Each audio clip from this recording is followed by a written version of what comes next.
Uns dias atrás eu vi muitos fãs do Guns N' Roses nas redes sociais comemorando no início de fevereiro o aniversário do Axl Rose, né? Completou 60 anos.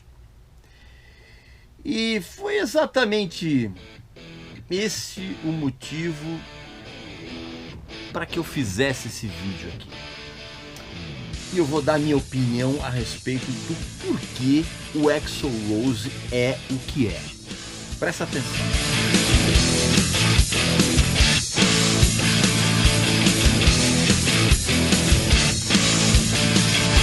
Meu amigo e minha amiga, eu tenho uma dica sensacional para você. É um livro que conta como um cara com a vida desgraçada, miserável, conseguiu montar uma das bandas de maior sucesso de todos os tempos. Eu estou falando desse livro aqui, ó. Meus primeiros 21, como me tornei Nick Six. Pois é, cara, é o baixista do Mötley Crüe contando como ele conseguiu montar o Mötley Crüe, tendo uma vida repleta de tragédias, de dureza, de grana, de problemas, de confusões. É um verdadeiro manual de perseverança, vamos dizer assim, mesmo dentro de um universo completamente maluco. E tem, evidentemente, aquele texto completamente sincero do Nick Six. É um livro perfeito para você entender como funcionava também toda aquela época do finalzinho dos anos 70, começo dos anos 80, em termos de show business, o que era necessário para vingar naquela época. É um livro muito interessante, ao contrário de outros que sempre tem aquelas partes que falam da infância, adolescência e juventude, que são muito chatas. Aqui não, cara, isso aqui é realmente impressionantemente interessante. E claro que você, evidentemente, tem privilégios aqui no meu canal. Basta que você clique no link abaixo, preencha o cupom de desconto com Regis Tadeu Indica, tudo junto, e você vai poder adquirir esse livro aqui com um incrível desconto, o melhor desconto da internet, eu garanto. Então, não perca essa oportunidade. Meus primeiros 21, como me tornei Nick Six. É um livro que você não vai conseguir parar de ler, eu garanto. Vamos em frente. Meu amigo e minha amiga, os fãs ficaram muito felizes nas redes sociais, né? Comemorando os 60 anos do Axl Rose, aquele papo furado todo, aquela coisa toda. E eu pensei em aproveitar esse fato para falar o que eu penso a respeito do Axl Rose como figura pública. Claro que antes você vai fazer a sua inscrição aqui no canal, vai visitar a nossa loja que tem uns produtos muito legais, como essa camiseta aqui dessa banda incrível. Só que eu vou fazer esse vídeo, eu não vou ficar falando de fatos, de histórias, dos Wikipedias da vida. Até porque eu já falei muito a respeito do Guns N' Roses num vídeo que eu fiz tempos atrás aqui, dentro de uma série chamada Raio X aqui, que aliás eu preciso retomar isso. O que eu quero aqui nesse vídeo é trazer a minha opinião a respeito de como eu vejo a sobrevivência dele depois de tantas confusões, e a sobrevivência artística e pessoal. Ao contrário dos fãs e gente da imprensa que ainda tem medo de criticar o Axl Rose para não atrair a ira e a raivinha dos fãs débeis mentais, para mim, o Axl Rose não tem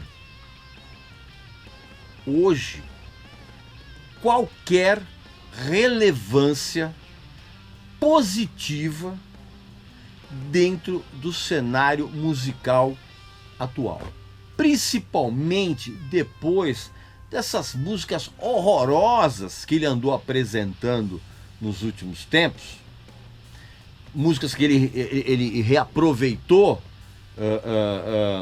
de músicas que sobraram lá do Chinese Democracy para lançar como se fosse um novo trabalho do Guns N' Roses. E vou falar uma coisa para você, meu amigo, e olha que ele ainda teve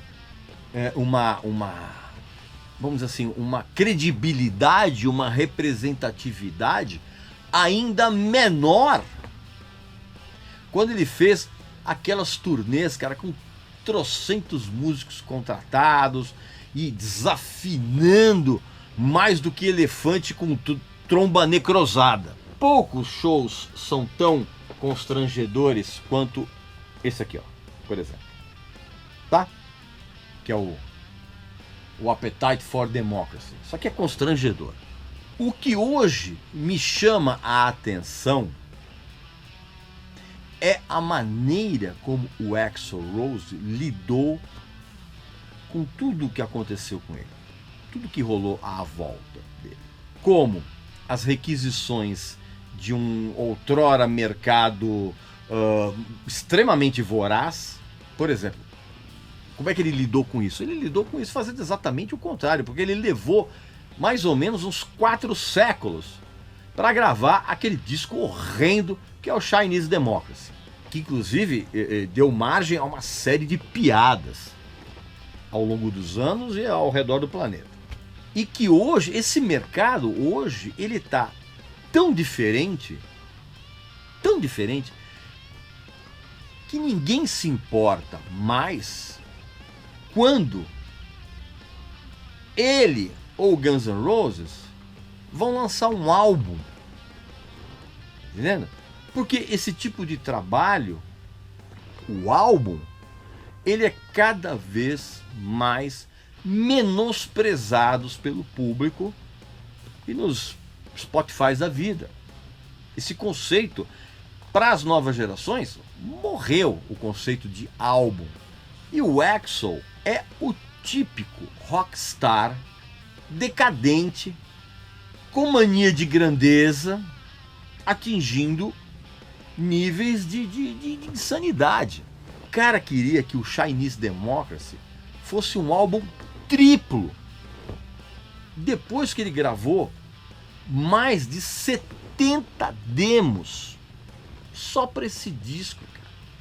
E ele estava disposto a gastar 15 milhões de dólares só para fazer videoclipes do Chinese Democracy.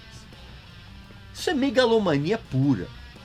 E demorou muito para que ele engolisse o orgulho e reatasse relações no final de 2015 com o Slash, que só aceitou voltar para o Guns N' Roses porque ele estava totalmente quebrado financeiramente falando, por conta do divórcio dele.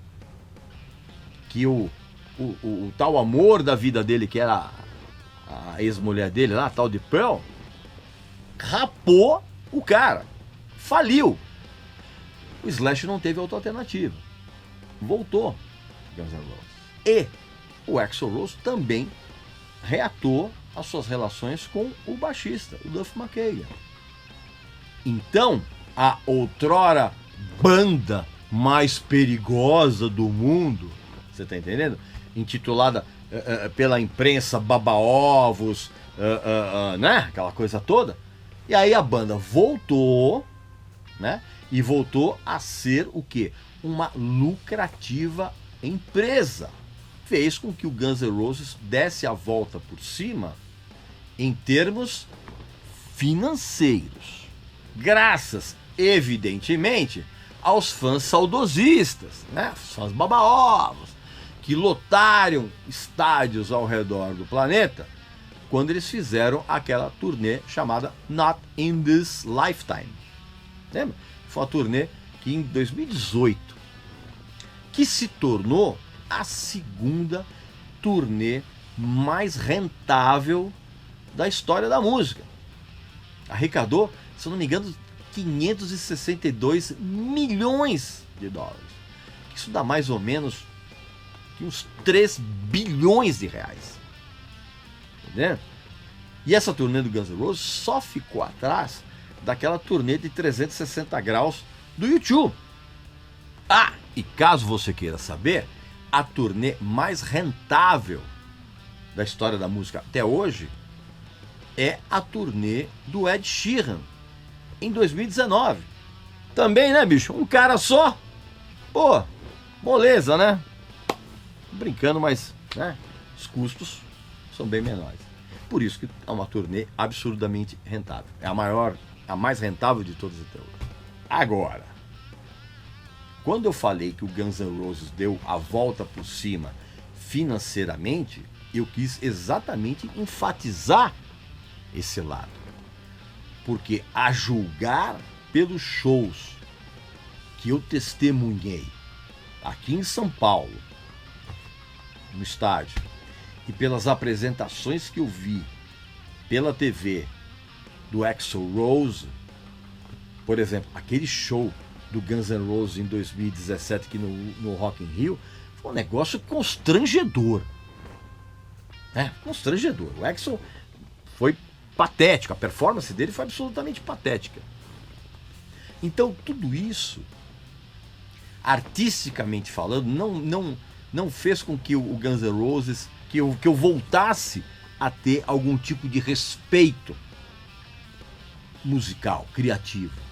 O que me fez ter algum respeito e uma, como é que eu vou dizer, uma esperança na recuperação por parte do Axl foi quando ele, em 2016, ele se ofereceu para o Angus Young para ajudar o AC/DC. Você já sabe bem dessa história. O Brian Johnson teve que ser afastado por problemas auditivos, né?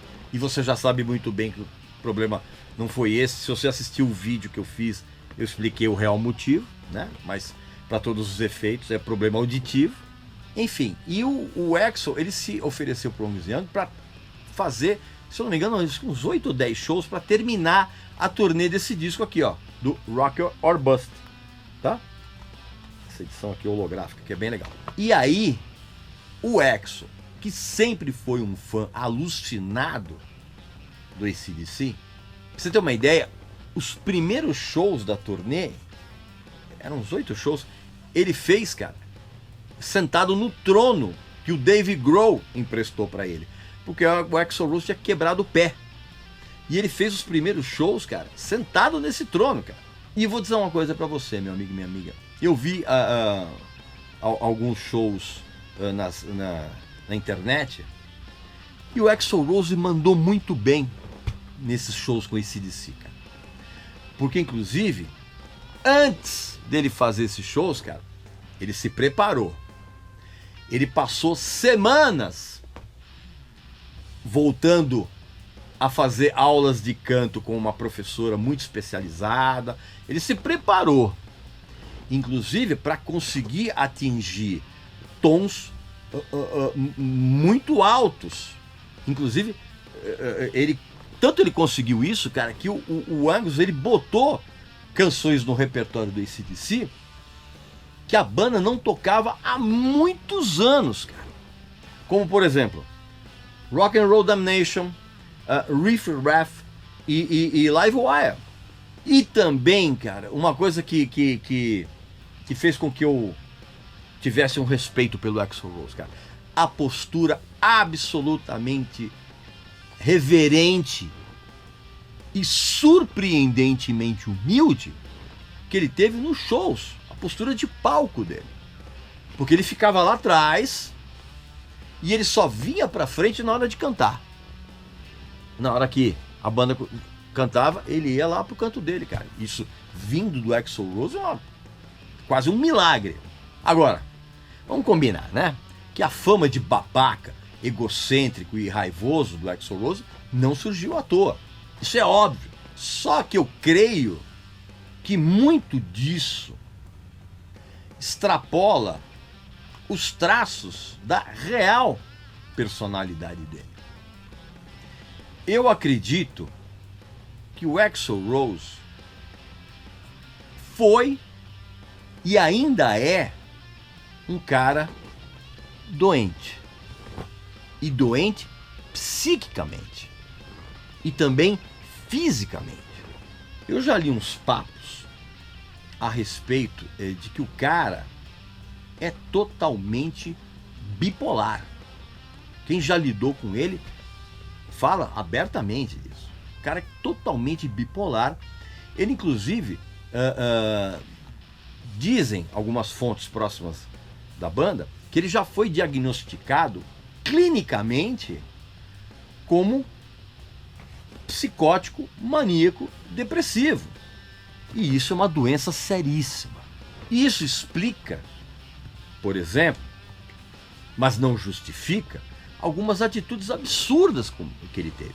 Como aquela em 1992, cara, quando ele estava aqui num hotel aqui em São Paulo, o cara jogou uma cadeira de metal do 10º andar no saguão onde estavam os jornalistas. E por pouco ele não matou 2 profissionais, 2 jornalistas que estavam lá, cara. Isso é indesculpável, tá? Se a pessoa é capaz desse tipo de coisa e tem os antecedentes de fúria dele que já demonstraram isso, esse tipo de pessoa, ele tem que ter um controle feito com medicamentos, cara.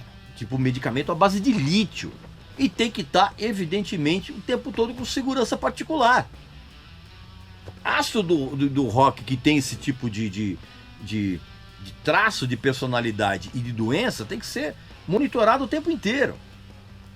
Agora, querer que as pessoas tenham compreensão em relação a tudo que o Axl Rose fez, ao que ele é, aí é pedir demais.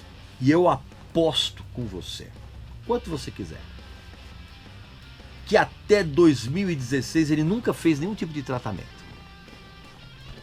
Que foi a partir de 2016 que o cara deu uma tranquilizada. E isso certamente tem a ver com algum tipo de tratamento que ele resolveu seguir. E isso, de uma certa forma, deu uma virada na chave do Axl Rose como pessoa e como figura pública, como rockstar, né? Diz que o cara agora não atrasa mais, aquela coisa toda. Enfim, meu amigo e minha amiga, essa é a minha opinião a respeito do Axl Rose. Aproveita o espaço aqui nos comentários e deixa a sua opinião a respeito dele, tá? Não com aquela postura baba-ovos, o cara é o rei, blá blá blá. Deixa a sua análise de como você vê o Axl Rose, ok? Não esquece também de visitar a nossa loja, que tem uns produtos muito legais com essa camiseta aqui. E também não esqueça de fazer a sua inscrição aqui no canal. Tá legal? Já sabe como faz. Beleza? Então um abraço, saúde para você, para sua família e para seus amigos. E até a próxima.